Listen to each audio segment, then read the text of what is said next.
इस कार्यक्रम के पुण्यार्चक हैं वंडर सीमेंट। फर्क नजर आएगा। भगवान पार्श्वनाथ धाम ट्रस्ट। भगवान पार्श्वनाथ धाम ट्रस्ट के अंतर्गत बनने वाले माता पद्मावती के मंदिर के भव्य निर्माण में अपनी चंचला लक्ष्मी का उपयोग कर महान पुण्य का अर्जन करें।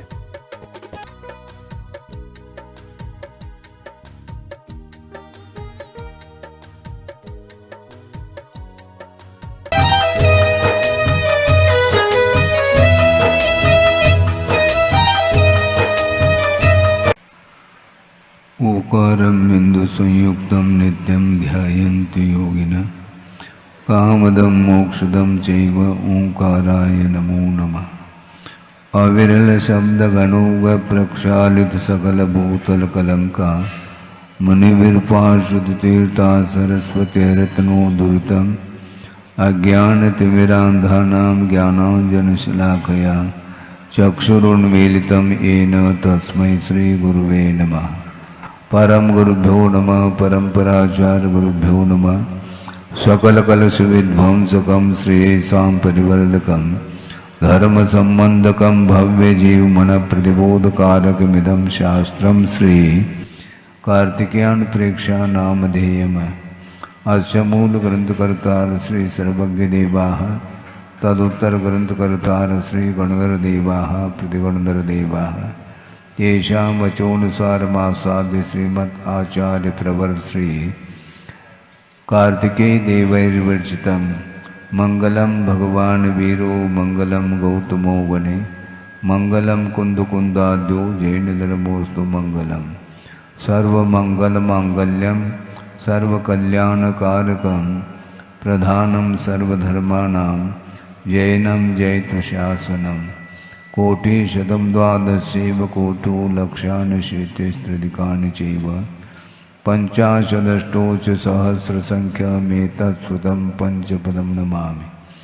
अरहन्तभासयतं गणहरदेवेः गन्तियं सम्मं प्रणमामि भद्रजुतो सुदनान्महो वहिं शिरसा इच्छामि बन्ते सुदभक्ति कामसु गोदस्सालोचें अंग वंग पैने पाउड़े परियम सुत प्रमाण वोग पूगय चूलिया केव सुत तो इधम कायम से निष्कर मंचे में पूजे में वंदामी नमम सामि दुख कहो कम कहो भूविलाओ सुगय गमनम समाय मरणम जनगुण संपत्ति होदमज्जम। अथ पौराणिक स्वाध्याय वेलायाम श्रीमद् आचार्य भक्ति कायु सरगम करो।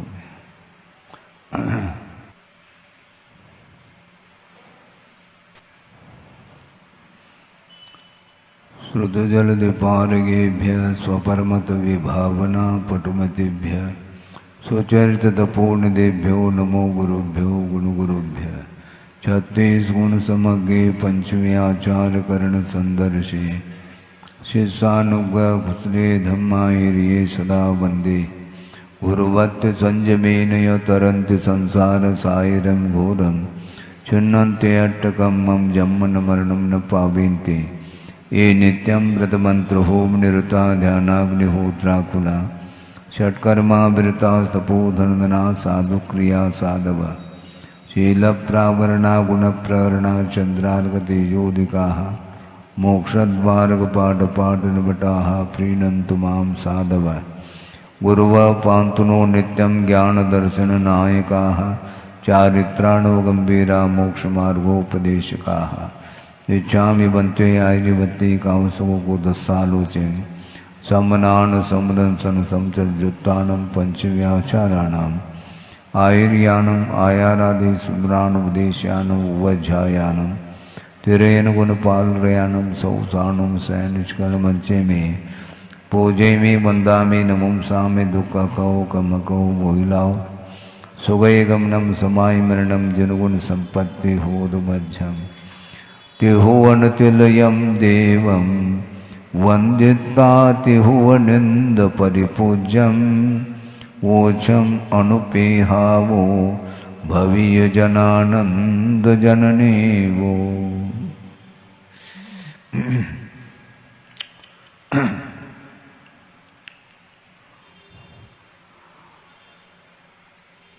आशरण भावना चल रही है। 2-3 गाथाएं शेष हैं।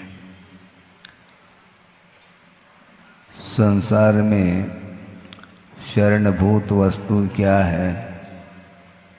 शरण लेने योग्य अर्थात आलम्बन लेने योग्य कौन सा पदार्थ है? जो नित्य होता है उसी का शरण लिया जाता है।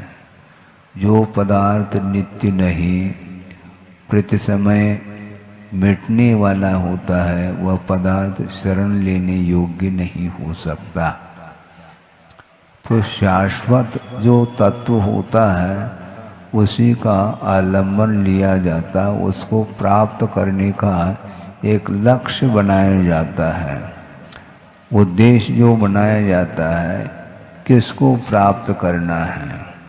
बाहरी वस्तुओं का समागम निरंतर अपने किए हुए पुण्य आदि के उदय से उनका समागम तो होता ही रहता है, किंतु कुछ ही काल के लिए समागम उनका होता है। उसके पश्चात उसका वियोग अनिवार्य रूप से होता है। जिन जिन पदार्थों का संयोग होता है उनका वियोग होना यह सिद्धांत है, अनिवार्य रूप से वियोग होगा।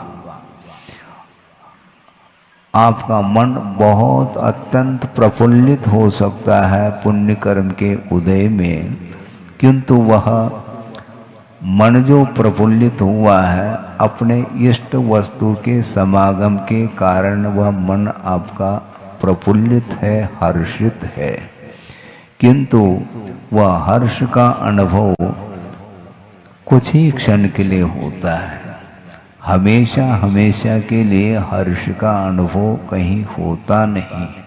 यदि होने लग जाए तो फिर वही प्राप्तव्य सिद्ध हो जाएगा, किंतु वह प्राप्त करने योग्य इसलिए नहीं है जिसका संयोग हुआ है तो वह पहले से था नहीं, ये क्लियर हो जाता है। ये बीच में संयोग होता रहता है और बीच में ही उसका वियोग भी होता है। समागम होता है किसी का और इष्ट वस्तु का, चाहे वह चेतनात्मक वस्तु हो अथवा अचेतनात्मक हो, उसके समागम से जिसके अंदर मोह है वही हर्षित होता है। जिसके अंदर मोह नहीं है तो उसके समागम और उसका वियोग, इन दोनों क्षणों में उन्हें किसी भी प्रकार का कोई विकल्प नहीं आता।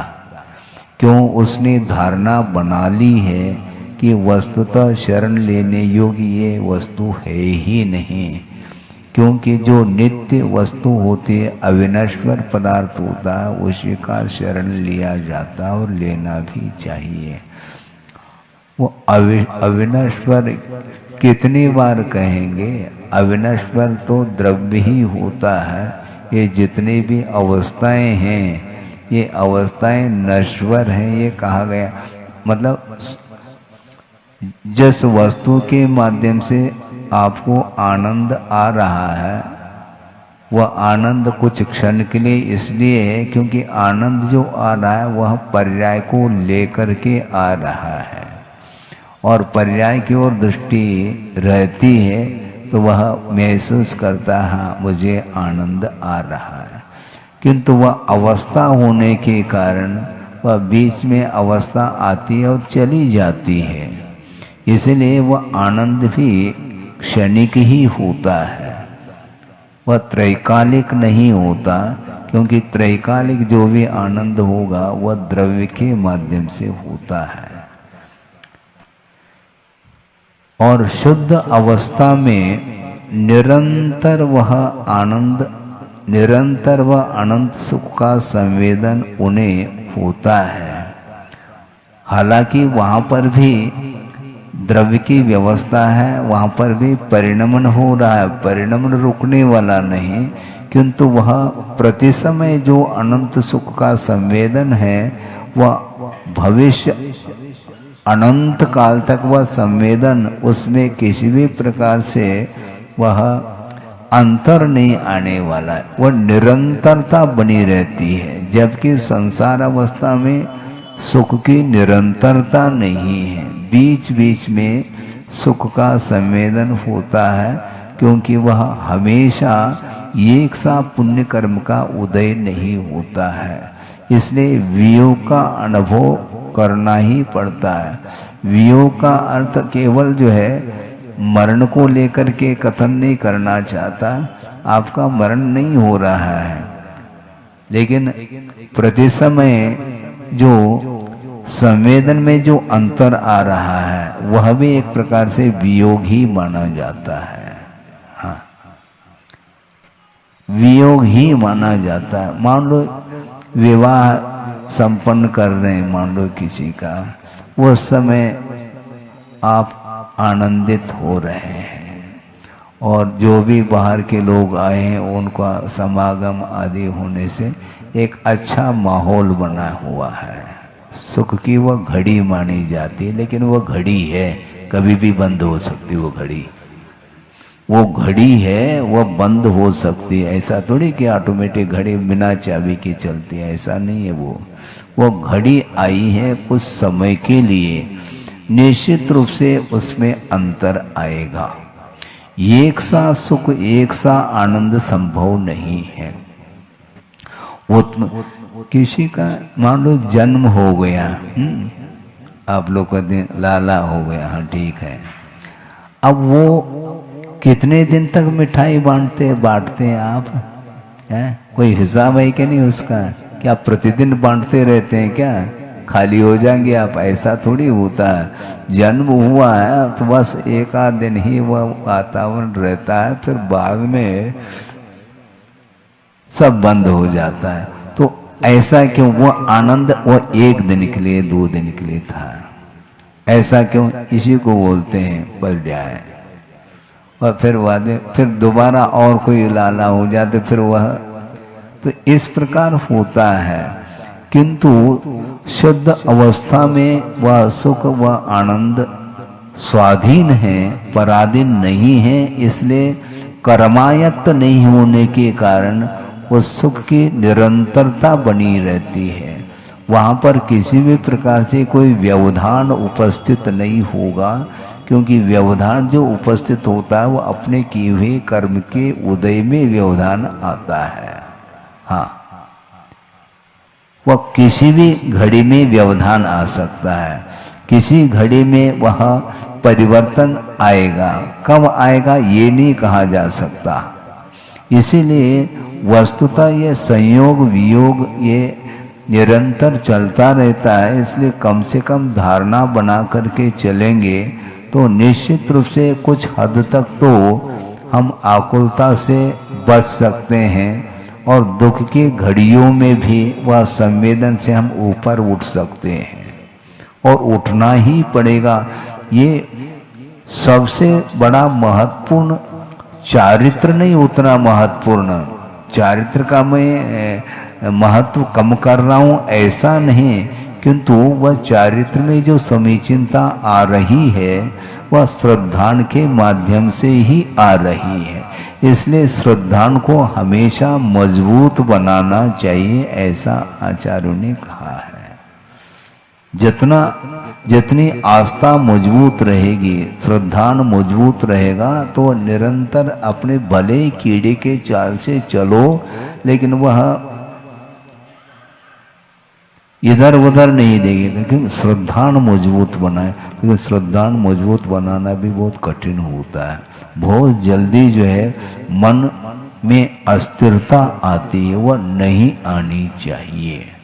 हाँ, गुरुदेव ने ये कहा था कि जो अभी वो घड़ी देखने को नहीं मिलते, अभी भी होगी, लेकिन वो पेंडुलम वाली जो घड़ी है वो क्या, वो कभी भी पेंडुलम इधर उधर पूर्व पश्चिम वो दोलायित होता रहता है। वो तो उस प्रकार मन में अस्थिरता नहीं, बहुत स्थिर होना चाहिए, हाँ, अकंप होना चाहिए। इसी का नाम निशंकित अंग है।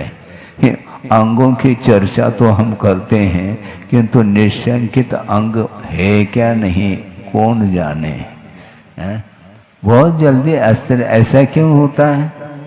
क्यों बोलो? हैं? अच्छा स्वभाव है तो फिर उपदेश नहीं दे पाएंगे हम, क्योंकि स्वभाव है वो मन का।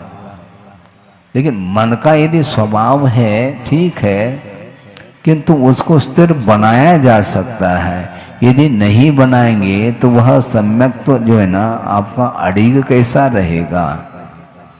श्रद्धान को बिल्कुल स्थिर करने के लिए श्रद्धा मन क्या वस्तु है? ज्ञान की ही परिणति है। मन और कोई सॉलिड वस्तु नहीं है, वह ज्ञान को ही मन की संज्ञा दी है।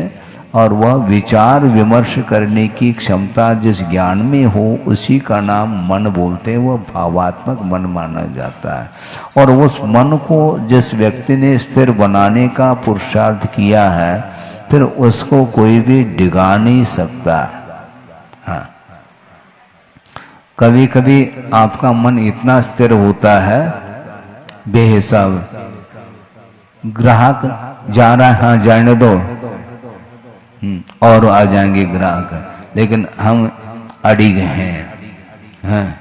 जो मूल्य रखा है इसी मूल्य में हम बेचेंगे। स्थिर हुआ कि नहीं आपका मन? क्या स्थिर है? बोलो। अस्थिर नहीं, बिल्कुल अड़िग रहते हैं। हमें कोई आवश्यकता नहीं, ग्राहक चले जाने दो। कभी कभी कहते हैं हमें बेचना नहीं है, अपने आप वो लौट के आएगा तो ले लेगा वो। तो ये स्थिरता ही तो है। आप एक स्थिर होकर के चल रहे हैं, इसलिए आपका विकास हो रहा है। तो अपने अपने क्षेत्र में आपका मन बहुत केंद्रित रहता है। लाख कोशिश करें तब भी वो आप उसमें अंतर नहीं लाते। इसी को स्थिरता, ये रुचि है। अपने अपने क्षेत्र में रुचि के अनुरूप आपकी मन में स्थिरता आती है। उसी प्रकार धार्मिक क्षेत्र में भी मन स्थिर होना, और मन जो स्थिर होता है वो इच्छा को रोकने से होता है। इच्छा जिसकी रुक नहीं रही है तो वह कभी भी मन को स्थिर कर ही नहीं सकता। और ये आकर्षण के कारण मन अस्थिर होता है। यहाँ आकर्षण नहीं है, मन नहीं लग रहा, चलो बाहर घुमाते हैं। क्यों? जहां पर आकर्षण हो वहां पर आपका मन लग रहा है। यहाँ पर कोई आकर्षण नहीं, प्रतिदिन वही अशरण भावना, वही अनित्य भावना, ये चल रही गाड़ी, ये क्या है, ये है ना। तो इस प्रकार सोच विचार करके वह इसके प्रति उसकी अरुचि होती है। धर्म के प्रति अरुचि नहीं होना चाहिए, क्योंकि वह संसारी प्राणी आकर्षण चाहता है। जहां आकर्षण है वहां पहुंच जाता है। हाँ, मिठास होना चाहिए, बस चींटी पहुंच जाएगी। मिठास होना चाहिए तो चींटी पहुंच जाती है वहां पर। तो उसी प्रकार जहाँ मिठास, जहाँ आपको अच्छा लगे वह माहौल आपको रुचता है। तो इसीलिए कि ये संयोग और वियोग के कारण ही संसारी प्राणी का मन स्थिर नहीं हो रहा है। श्रद्धान होने के बाद भी मन को स्थिर रखना बहुत कठिन होता है। ये संयम इसी को बोलते हैं। एक बार श्रद्धान तो मजबूत बना लो, फिर बाद में उसके अनुरूप चलने के लिए आपका मन अपने आप ही तैयार हो जाता है। श्रद्धान नहीं है तो मन, कितने भी मन को आप समझाओ, मन समझने वाला नहीं है और समझा नहीं पाएंगे। बल्कि यहाँ इतना कहना पड़ता है, हमें तुम्हें समझाना ही नहीं है, तुम्हें जो करना हो करो, हम तुम्हें तुम्हारे साथ नहीं देंगे, हम तब कहीं जा कर के काम होगा। हमारा मन नहीं लग रहा, जहाँ लग रहा तुम चले जाओ, लेकिन मैं नहीं आ सकता, ध्यान रखो। तो अपने आप मन को रुकना पड़ेगा। ये कौन कहेगा महाराज, इस प्रकार मन को कौन समझाएगा? मन वस्तुतः आत्मा नहीं, क्योंकि अभी आपके सामने कहा था कि मन वस्तुतः ज्ञान है, और ज्ञान वह कर्ता नहीं हो सकता। ज्ञान कर्ता नहीं, ज्ञान कारण है। वस्तु को जानने में ज्ञान कारण सिद्ध होता है, वह कर्ता नहीं। कर्ता कौन है? जीव है अथवा आत्म तत्व है। तो इसलिए आत्मा के अनुरूप मन को काम करना। मन वस्तुतः नौकर है और आत्मा मालिक है, किंतु वह माली बन बैठा है। समस्या तो ये है? मालिक होकर के वह मालिक क्या, उसका क्या अस्तित्व है मुझे बताओ? मन के अनुरूप कर रहा है, इसलिए वह मालिक नहीं बना, वह माली बना है। और मन जो है वह मालिक बना है। समस्या ये जा रही है। इसीलिए कर्ता जो होता है वह स्वतंत्र हुआ करता है। कर्ता कभी भी परतंत्र नहीं होता। स्वतंत्र कर्ता ऐसा कहा है। तो आप कर्ता हो, आप नियंता हो, तो मन के अनुरूप आप क्यों काम कर रहे हैं? आपके अनुरूप मन को करना चाहिए। मन नौकर के समान है, ऐसा मन के चलना, क्योंकि एक मात्र माध्यम है, वह साधन है। उसके आधार से वह जीव ही काम करता है। इसलिए वस्तुतः ये संयोग और वियोग की जो परिणति है, इसको समझते हुए अपने को बार बार मन को समझाना है। बाकी सारे गुण समझे हुए हैं, क्योंकि वो कभी भी आकुलित नहीं होते। केवल ज्ञान गुण ही आकुलता, ज्ञान में ही आकुलता है, अन्य गुणों में कोई आकुलता नहीं है। नींद खुल गई तो बस ज्ञान ही सामने आता है। सो गए तो ज्ञान शांत हो जाता है। जो ही जागृति आ गई तो ज्ञान ही एक्टिव होता है।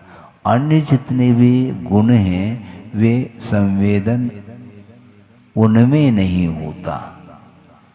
केवल संवेदन करने वाला केवल ज्ञान गुण है, उसके माध्यम से आत्मा सुख का अनुभव करती है।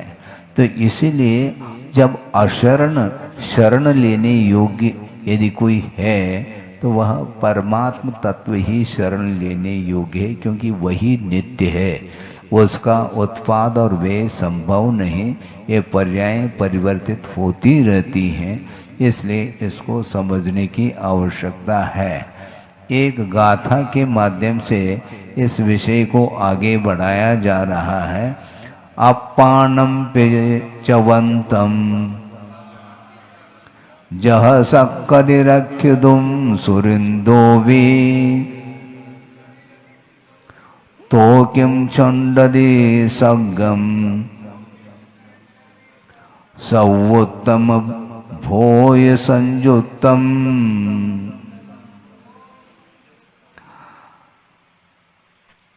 सुरेंद्र अपि रक्षितुम न शक्यते। वह स्वर्ग का स्वामी जो इंद्र है वह भी रक्षा नहीं कर सकता, स्वयं की भी रक्षा नहीं कर सकता। वो दूसरे की रक्षा करने की बात छोड़ दो, क्योंकि वह अपनी रक्षा भी नहीं कर सकता। क्यों? उसका जीवन भी आयु कर्म के आश्रित है। स्वयं जो इंद्र है, देवों का स्वामी, उसका जीवन भी आयु कर्म के आधार से चल रहा है। इसलिए अपने आप की रक्षा भी वह नहीं कर सकता।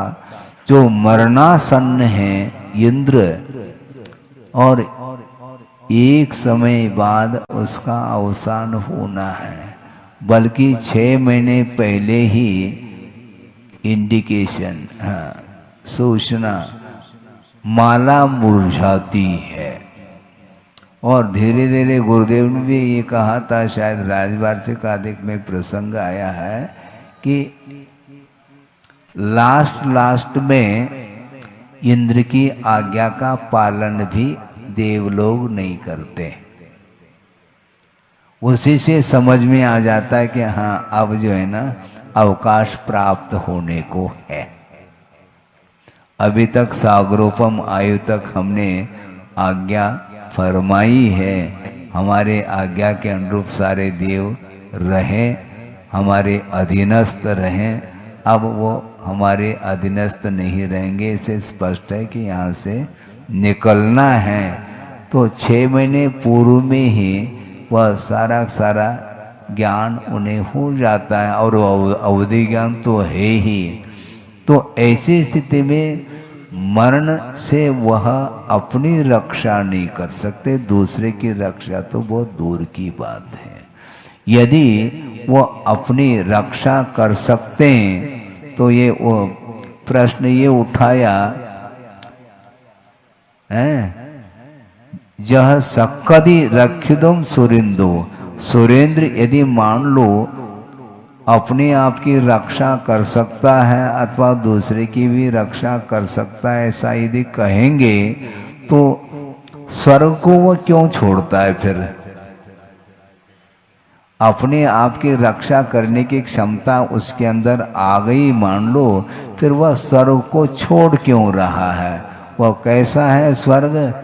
सर्वोत्तम भोग्य पदार्थों से जो युक्त स्वर्ग है, उसको छोड़ता क्यों? फिर वो छोड़ना नहीं चाहिए।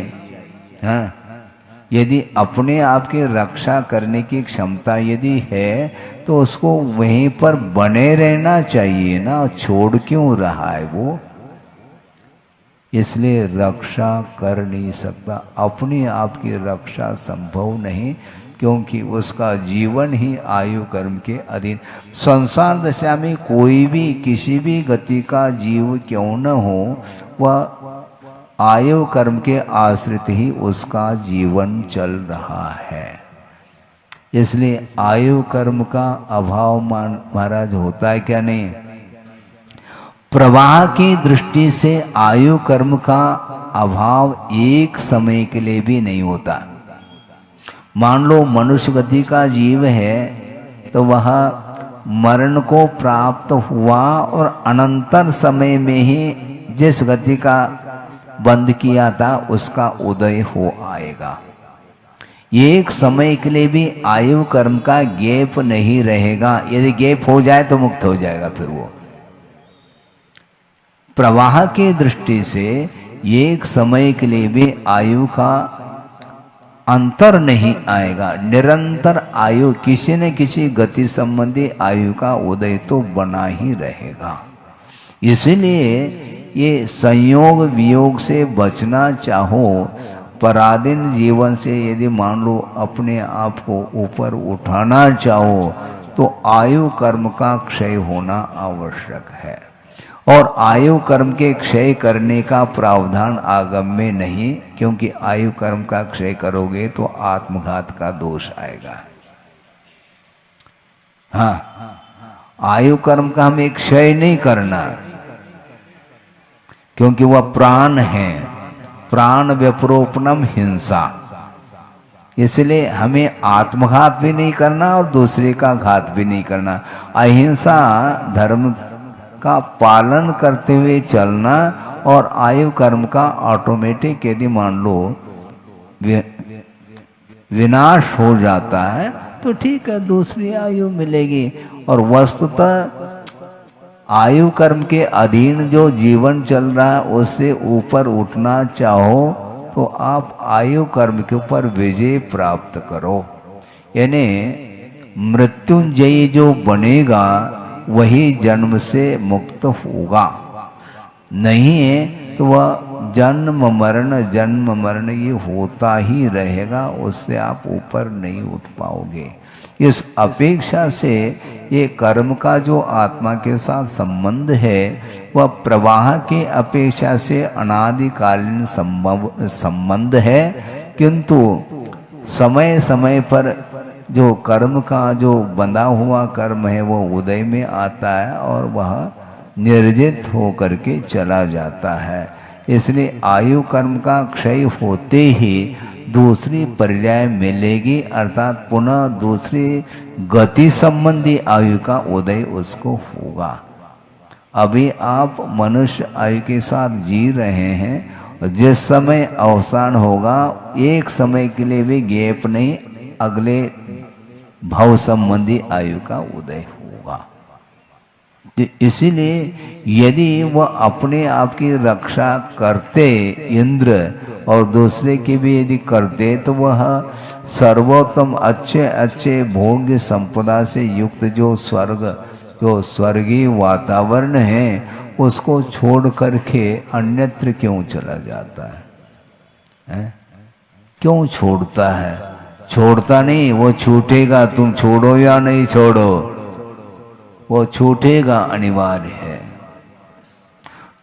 छोड़ने का भाव नहीं है, किंतु आयु कहता है कि चलो, एक समय भी नहीं रह सकेंगे। यहाँ तक कि आचार्यों ने कहा है जो श्रमण है और वह अष्टमादि गुणस्थान में पहुंचा है जहाँ पर शुक्ल ध्यान है, किंतु वहाँ पर आयु कर्म का अभाव होते ही नीचे आएगा, वो रोक नहीं सकेगा। वो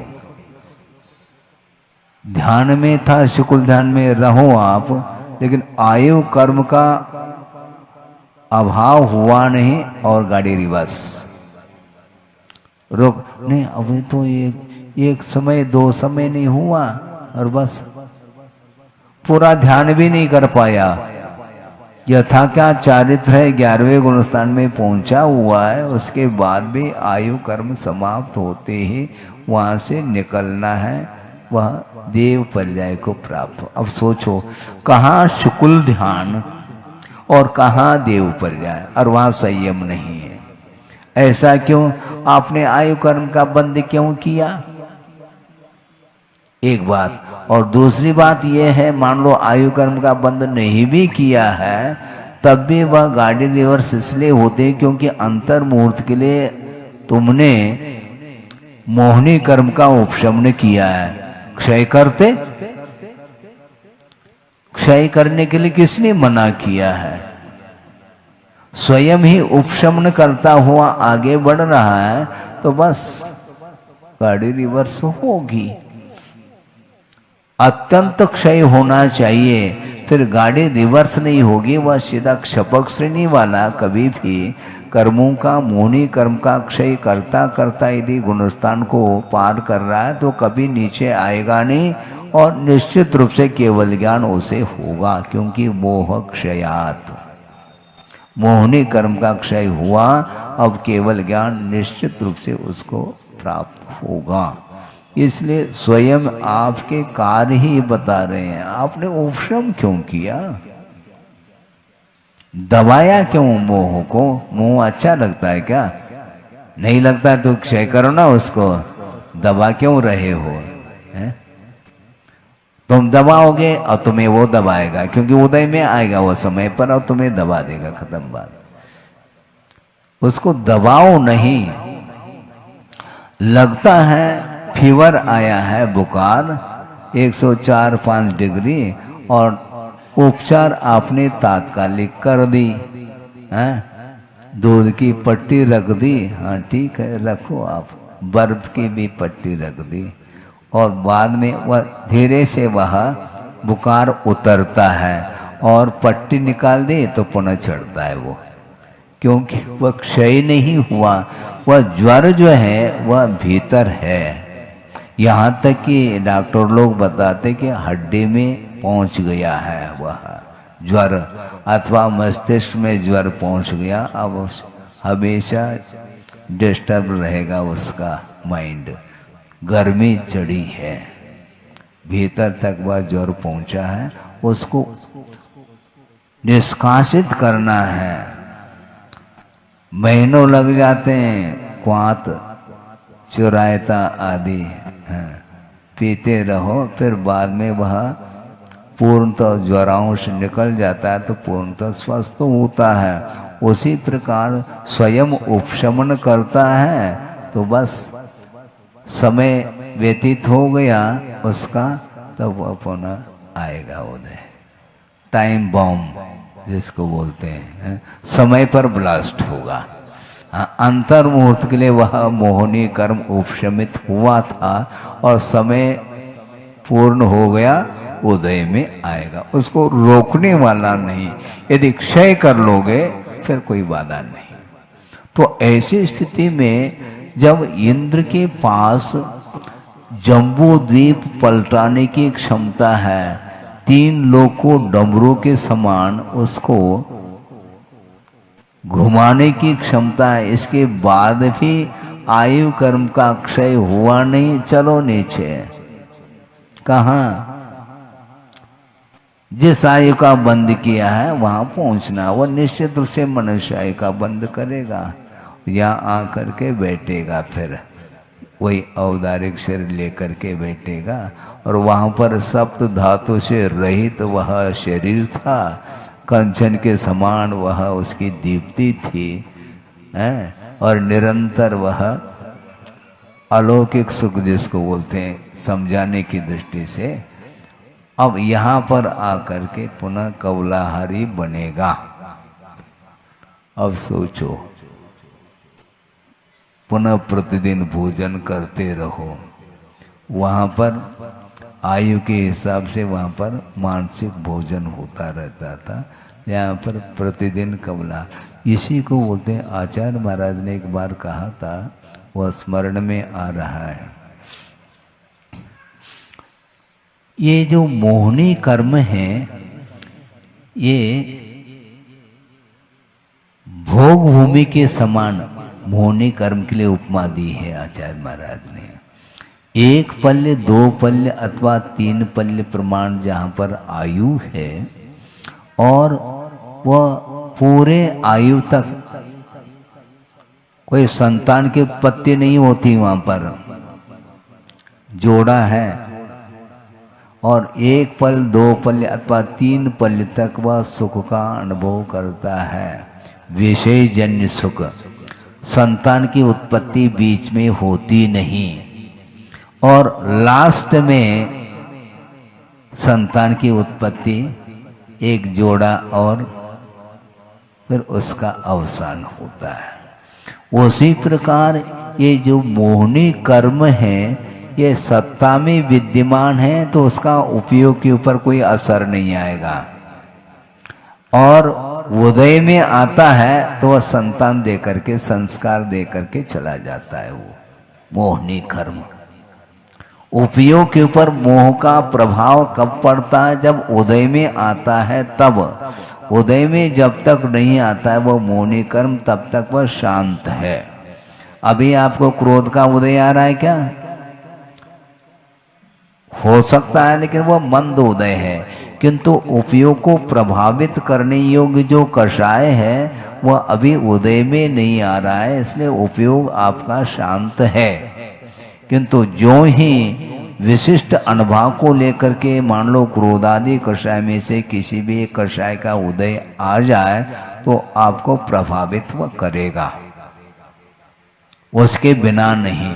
उसी प्रकार वहां पर ये स्थिति है, बीच में कोई संतान की उत्पत्ति नहीं, और लास्ट में वह संतान दे करके फिर उसका अवसान होता है। उसको गुरुदेव ने ये उपमा दी है। उसी प्रकार जब तक शांत है, बारूद को जब तक चिनगारी का योग नहीं मिलेगा तब तक वह बारूद शांत है, और जो ही किसी भी निमित्त को लेकर के यदि हो जाए बारूद के लिए एक चिनगारी पर्याप्त है, वह ब्लास्ट होगा। उसी प्रकार भिन्न भिन्न क्षेत्रादि के निमित्त को लेकर के वह मोह अपना प्रभाव डालता रहता है आत्मा के उपयोग के ऊपर। इसलिए मन को स्थिर करने के लिए आपको पुरुषार्थ करना है। कैसे करें महाराज पुरुषार्थ? तो आपको करना है, कैसे करें क्या? मशीन आपने चालू किया और बंद कैसे करें महाराज, ये पूछा जा रहा, गलत बात है ये। हमने चालू किया क्या तुम्हारे मशीन को? आपने चालू कर दिया, उसको बंद कर देना चाहिए। स्विच ऑन किया है तो ऑफ कर दो। इतना भी नहीं हो सकता है क्या? फिर आपने किया क्या 10 लक्षण पर्व में? आपने क्या पुरुषार्थ किया हमें बताओ। 10 धर्म निकल गए शांति के साथ, कितने विशुद्धि के साथ सब लोगों ने कितने उपवास आदि किए। अब बाद में अब उपवास करने की इच्छा नहीं होती है। हाँ, वो वातावरण 10 दिन का था और पुनः वापस वो रूटीन में आ जाता है। हाँ, गुरुदेव ने एक बात बहुत अच्छी कही थी कि उपवास करना सरल है। हम महत्व नहीं घटा रहे, एक बात कही जा रहा हूँ। गुरुदेव ने कहा इसलिए मैं कह रहा हूँ, अपने तरफ से कुछ कहता नहीं मैं। गुरुदेव ने ये कहा था कि उपवास करना कथनचित सरल इसलिए क्योंकि कभी कभार किया जाता है, लेकिन एकासन प्रतिदिन करना बहुत कठिन है, ये ध्यान रखो। प्रतिदिन एकासन करना, क्योंकि डेली करना है, वो कठिन है। और एकासन में भी मान लो घर में रह करके एकासन करना सरल है, क्यों? इसलिए सरल है क्योंकि एकासन करते हुए भी अपने मन के अनुरूप करना है। समझ में आ रहा है कि नहीं? ये तो जल्दी आ जाती है क्योंकि खाने पीने की बात है ना, ये तो बहुत जल्दी आ जाती है। सिद्धांत की बात नहीं आती। अपने मन वह स्वतंत्र हो करके अपनी इच्छा के अनुरूप वो बना करके खा लेता है। मान लो दूसरे के घर में आप निमंत्रित हैं तो वहां पर लिया नहीं जाता, जबकि वो दे रहा है। मान लो देते हुए भी संकोच होता है। क्या सोचते हैं, क्या पता दे तो रहे, मन में ये सोचें तो कितना खाता है।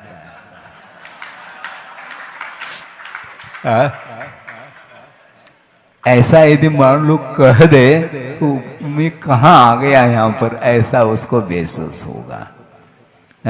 इसलिए उसमें स्वतंत्रता है उसके। घर में बैठ करके भले वह जिंदगी भर एक आसन करे, लेकिन उसका एक अलग प्रभाव है। और मान लो निमंत्रित होकर के जा रहा है, उसमें अलग है। और इसके बाद निमंत्रण भी समाप्त हो गया, अब श्रमण बिना निमंत्रण के जाता है, उसमें एक अलग महसूस होगा। क्योंकि निमंत्रण जो हो रहा था बार बार स्नेह के कारण वही व्यक्ति हमारे यहाँ आज भी चलो 4 दिन तक लगातार एक ही घर में वो निमंत्रण हो रहा है, फिर बाद में दूसरा आता है। इस प्रकार उसके लिए अनुकूलता मिल सकती है, किंतु जो बिना निमंत्रण के जाएगा सबके लिए वह लाभ देना है। चाहे वह रईस हो, क्या समझ रहे हैं क्या नहीं, चाहे वह गरीब हो, सबके प्रति। और उसमें भी अंतराय भी पालन करना। प्रतिकूल आहार मिल जाए तो भी उसमें हर्ष विषाद नहीं करना। ये सारा विषय ये बिना संयम के संभव नहीं है। इसलिए मन को संतुलित रखना बहुत कठिन होता है। ये निरंतर वह धर्म की आराधना कर रहा है। श्रवण के लिए मात्र 10 लक्षण धर्म 10 दिन के लिए नहीं आते, किंतु प्रतिदिन चलता है। वही उत्तम, क्षमा, माधव, आर्जव सब चलेंगे उसके लिए। ऐसा थोड़ी कि 10 लक्षण धर्म हो गए तो पुनः टेढ़ापन आ जाए उसके अंदर। अरे आर्जव धर्म की आराधना तुमने की है, एक ही धन के लिए आर्जव धर्म की आराधना की और दूसरे दिन टेढ़े हो गए, ऐसा थोड़ी होता है। श्रवण कभी टेढ़ा होता नहीं, ना होना चाहिए।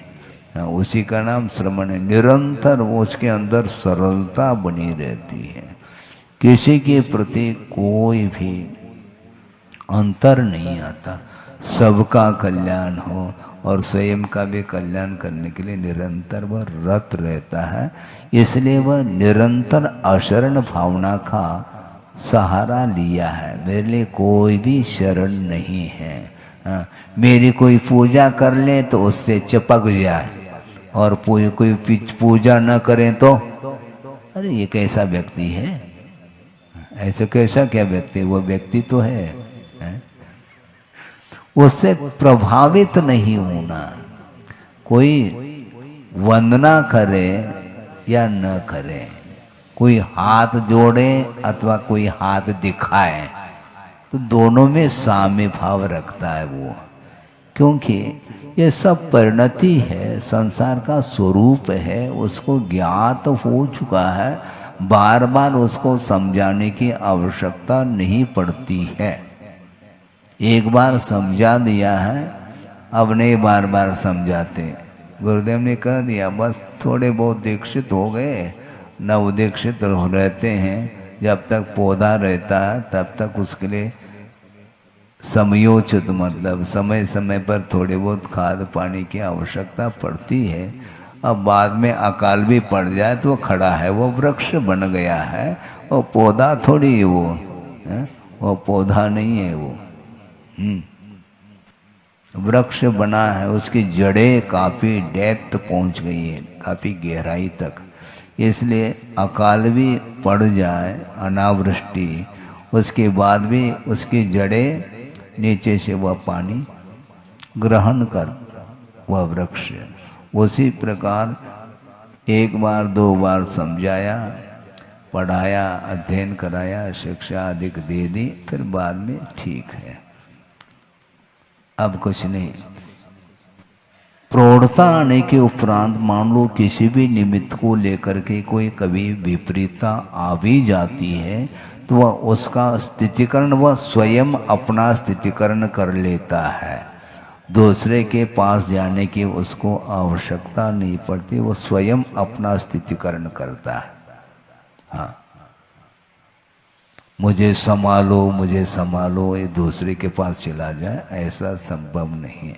हाँ, ये बात अलग है कि संलेखना के स्थिति में दूसरे को संभालने की आवश्यकता पड़ती है, किंतु संलेखना के अलावा अन्य समय में वो प्रौढ़ साधु है, क्योंकि उसके पास भी कर्म लगे हुए हैं। हाँ, सत्ता में तो सब बारूद है, विपरीतता आ सकते हैं, कदम कदम पर परिचय आदि उपस्थित होंगे, उसको सहन करता हुआ वह आगे बढ़ता है। इसलिए वैराग को जिन्होंने दृढ़ बना लिया है, उसमें धीरे धीरे धीरे प्रौढ़ता आ चुकी या आ रही है, उसको अब बार बार समझाने की आवश्यकता नहीं पड़ती, बल्कि वह लगा हुआ है, बल्कि श्रवण के लिए ज़्यादा अध्ययन इत्यादि करने की कोई आवश्यकता भी नहीं पड़ती। आगम का कोई भी प्रसंग लेकर के वह चिंतन मनन करता रहता, मन उसका अपने अंदर में रहता है। वह भीड़ में भी बैठा हो तब भी उसकी ओर उसका उपयोग नहीं जाता। मान लो वह देख भी ले तो उस पदार्थ का प्रभाव उसके उपयोग पर नहीं पड़ेगा, इतनी प्रौढ़ता उसको आ चुकी। इसके बाद भी वह स्वयं अलर्ट रहता है, कभी भी किसी भी पल में किसी भी अनुभव को लेकर के कर्म उदय में आ सकता है और हमें परेशानी में डाल सकता है, अथवा हमारे सम्यक्त को छीन सकता है। इसलिए वह बहुत अलर्ट रहना चाहिए। इसलिए आयु कर्म के अधीन हमारा जीवन चल रहा है, किसी भी पल में आयु का अवसान हो सकता है। हालांकि देवों में अकाल मरण नहीं है, फिर भी एक एक समय व्यतीत होते होते वह दीर्घ काल भी समाप्त हो जाता है। ये बात अलग है कि सुख सागर में रमत निरंतर जातन जान्यो कालो, कैसा वह दीर्घ काल व्यतीत हुआ वह उसको महसूस नहीं होता, ले ऐसा लगता है कि अभी अभी मैं देव पर्याय को प्राप्त किया, किंतु जाना है। और जाते हुए जो सम्यक दृष्टि देव होता है वह कभी भी संक्लेश का अनुभव नहीं करता, बल्कि इस प्रतीक्षा में रहता है कि जल्दी से जल्दी यह आयु समाप्त हो जाए तो मैं मनुष्य पर्याय को प्राप्त करके संयम आदि को प्राप्त कर लूं। इस प्रकार का भाव उसका निरंतर बना रहता है। इसलिए वहाँ पर वह विलासतामय जीवन में रहते हुए भी वह तत्व चिंतन आदि करने के लिए भी उसको अवसर मिलता है। अकृत्रिम चैतालय की वंदना करने के लिए, समोषण आदि में जा करके पूजन अर्चन वंदना आदि करने के लिए उसको अवसर मिलता है। और उसको घंटों नहीं लगते वहाँ जाने के लिए, अंतर्मूर्त में पहुँच जाता है वो। और वो भी विक्रिया के माध्यम से पहुँच रहा है और मूल शरीर तो उसका वहीं पर है। ये निरंतर ये प्रक्रिया चलती रहती है। कैसा जीवन है वो भी स्वयं ने ही इस प्रकार का कर्म का अर्जन किया था और उस पर्याय को प्राप्त करके वह सुख के साथ जीवन व्यतीत करता है। इसके उपरांत भी गुरुदेव आचार्य कहते वह सुख भी कर्माधीन है, इसलिए उससे भी ऊपर उठना है।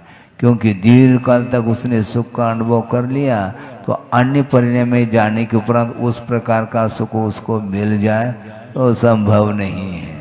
यहाँ पर आकर के मान लो चक्रवर्ती भी हो जाए तो भी इंद्र के बराबर सुख तो है ही नहीं उसके पास। अब क्या करोगे तुम चक्रवर्ती बन करके? तो इसलिए अंततो गत्वा जो आत्मिक सुख है उसको प्राप्त करने के लिए इंद्रियजन्य सुख के प्रति हे बुद्धि हमेशा बनी रहनी चाहिए। पंचेंद्रिय के विषयों के माध्यम से जो सुख उत्पन्न होता है वस्तुतः वह सुख नहीं, सुखाभास कहा है। सुख की एकमात्र मान्यता है वेदना प्रतिकार प्रविचार, ऐसा आया था।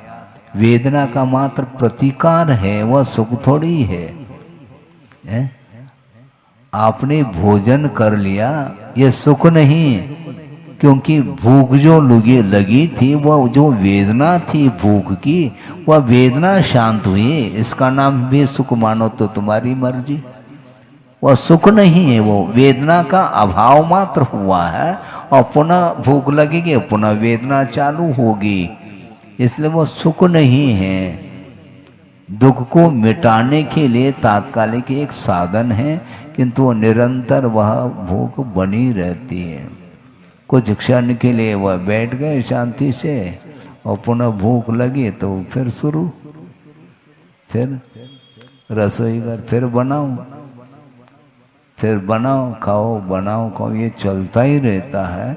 इसलिए वस्तुतः शरण लेने योग्य क्या वस्तु है? वह मात्र द्रव्य है, पर्याय हमेशा विनाशशील है। इस प्रकार साधना बहुत बड़ी साधना मानी जाती है और श्रद्धान जब तक मजबूत नहीं रहेगा और श्रद्धान होने के उपरांत भी निरंतर प्रयोग करते चले जाएंगे तो वह आपकी श्रद्धा भी मजबूत रहेगी और आपका मन भी स्थिर रहेगा।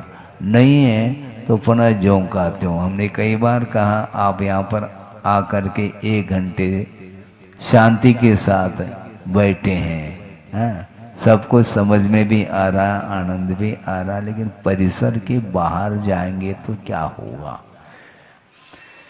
पुनः वापस वही रूटीन आता है। क्यों? वो माहौल ही इस प्रकार का है। इसलिए आपको माहौल को चेंज करना पड़ेगा। महाराज ये कैसा संभव है? संभव एक अपेक्षा से इसलिए है कि उसमें अनुपात को कम किया जा सकता है, वो आपके हाथ में है। अनुपात को कम करना यह आपके हाथ की बात है, दूसरा थोड़ी उसमें कुछ हिस्सेदार है, कुछ है ही नहीं। और की जो ये जो आशा है उसको कम करिएगा, समाप्त नहीं किया जा सकता, कोई बाधा नहीं, किंतु जितना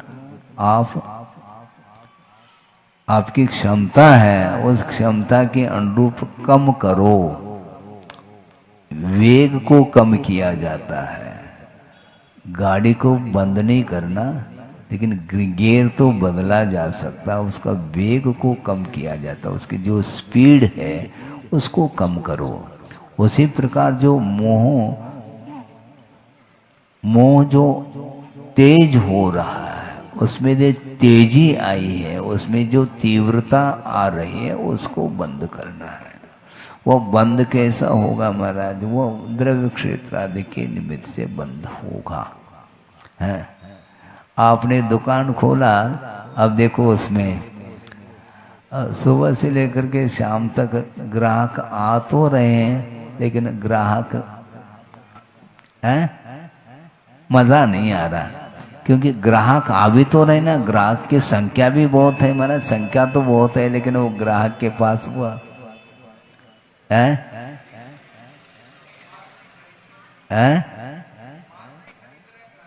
नहीं, माल भी खरीद रहे हैं, लेकिन वो ग्राहक नहीं आ रहा है। बड़ा ग्राहक आ जाए, हाँ, थोक वाले, वो फुटकर वाले आ रहे हैं। चौवन्नी में उठक बैठक करना पड़ रहा है, पुड़िया बांधनी पड़ रही है, मजा नहीं आ रहा है। और थोक कोई ग्राहक आ जाए एक आध, फिर देख लो उसमें आपका उल्लास और बढ़ता है। इसी को कम करना है, ये कहा जा रहा है। महाराज ये नहीं हो पाता, वो नहीं हो पाता तो हम क्या कर सकते? बैठे रहो वहीं पर, फिर नहीं आ पाओगे। इसलिए बार बार प्रयत्न करने से ही ये बात बनती है और होना इसी प्रकार चाहिए। इसलिए अपनी आत्मा की रक्षा करने की भी जब क्षमता सुरेंद्र अर्थात इंद्र में भी नहीं है, यदि होती तो वह उस इंद्र पद को छोड़ करके उस सर्वोत्तम जो भोग्य संपदा को छोड़ करके वह अन्यत्र क्यों जाता? यह प्रश्नात्मक ये गाथा आई थी, वह पूरी गाथा हुई है। एक दो गाथा के माध्यम से यह अशरण भावना भी समाप्त होने को है कथन की अपेक्षा से। बोधि समाधि परिणाम शुद्धि स्वात्मोपलब्धि शिव शोक सिद्धि चिंतामणिम चिंतित वस्तुदाने त्वामंद मानस्य ममास्तुते। परम पूजाचार्य गुरुवर श्री विद्यासागर जी मुनि महाराज की। इस कार्यक्रम के पुण्यार्चक थे वंडर सीमेंट, फर्क नजर आएगा। भगवान पाशनाथ धाम ट्रस्ट। भगवान पाशनाथ धाम ट्रस्ट के अंतर्गत बनने वाले माता पद्मावती के मंदिर के भव्य निर्माण में अपनी चंचला लक्ष्मी का उपयोग कर महान पुण्य का अर्जन करें।